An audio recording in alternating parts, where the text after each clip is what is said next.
Dunia sedang berubah. Saat Jepang dan Korea masih bergulat dengan sistem pembayaran konvensionalnya, Indonesia diam-diam meluncurkan senjata baru di kancah ekonomi digital, QRIS.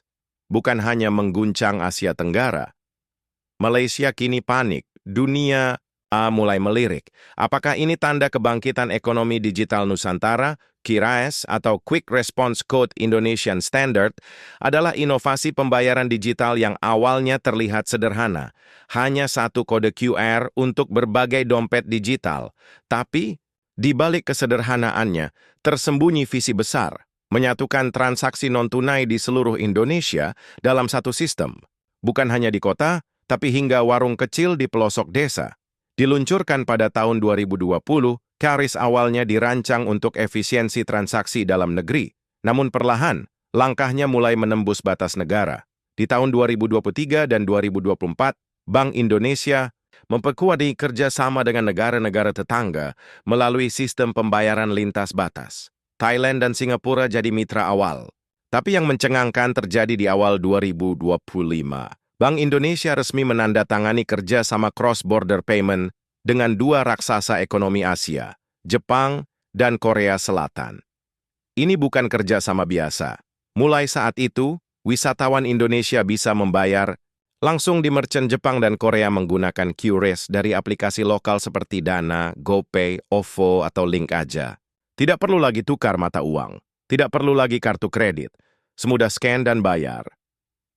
Sementara itu, Malaysia, yang selama ini mengklaim sebagai pionir ekonomi digital ASEAN, justru tertinggal langkah. Mereka baru memasuki tahap uji coba sistem QR lintas negara, bahkan belum menjangkau Jepang dan Korea. Media Malaysia pun ramai membicarakan kemajuan Indonesia. Salah satu tajuk utama berbunyi, "Is this a wake-up call for Malaysia?" Mengapa hal ini menjadi penting dan mengguncang kawasan? Mari kita lihat datanya.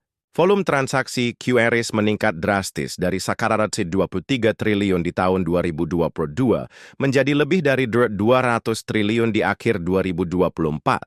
Itu artinya pertumbuhan transaksi digital berbasis QR mencapai lebih dari 60% dalam satu tahun. Tapi ini bukan sekadar soal angka. Ini adalah babak baru dalam geopolitik ekonomi digital. Negara yang menguasai sistem pembayaran lintas batas akan mengendalikan arus ekonomi digital antar negara. Jepang dan Korea, dua negara dengan ekonomi terbesar di Asia, membuka diri kepada QRIS karena melihat potensi besar. Populasi digital aktif Indonesia mencapai 212 juta pengguna. QRIS menjadi simbol baru soft power digital Indonesia. Kalau dulu negara besar seperti Jepang dan Korea mengekspor teknologi ke Asia Tenggara, sekarang Indonesia menawarkan infrastruktur pembayaran yang justru dipakai oleh mereka. Posisi tawar kita berubah. Kita bukan lagi konsumen teknologi. Kita adalah penyedia sistem. Lalu bagaimana dampaknya? Bagi Indonesia, ini adalah lompatan besar. Pertama, mengurangi ketergantungan pada dolar dalam transaksi kecil antar negara. Kedua, memberikan kemudahan luar biasa bagi pelaku UMKM dan wisatawan Indonesia. Ketiga, memperkuat posisi fintech lokal di pasar internasional. Bagi dunia ini jadi preseden penting. Negara berkembang seperti Indonesia bisa memimpin inovasi digital jika punya visi yang kuat. Negara lain mulai belajar dari kita. Bahkan India dan Uni Emirat Arab disebut tertarik meninjau sistem interoperabilitas QRIS sebagai model. Tapi bagi Malaysia, ini seperti alarm keras. Sebagai negara yang dulu memimpin digitalisasi pembayaran di Asia Tenggara, kini mereka tampak tertinggal. Pemerintah Malaysia pun mulai dikejar opini publik agar segera mengejar ketertinggalan dalam sistem pembayaran lintas batas. Apa yang akan terjadi selanjutnya?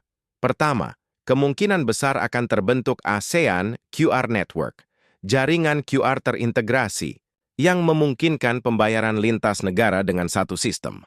Kedua, Indonesia akan punya peluang besar menjadi pusat inovasi pembayaran digital di Asia Pasifik.